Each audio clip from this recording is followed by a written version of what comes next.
આજે વહેલી સવારે જે કૃત્ય બનાવ બન્યો છે એ કોઈપણ સંજોગોમાં સાખી લેવાય એવો બનાવ નથી બન્યો અને જેને બી આ ગુનો કર્યો છે એને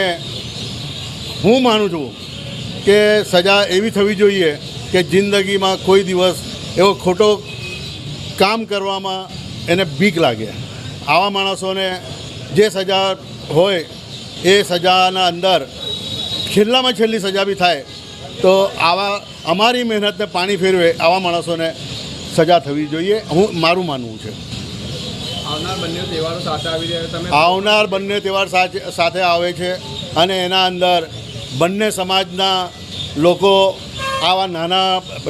આમ નાનો ના કહેવાય પણ આવા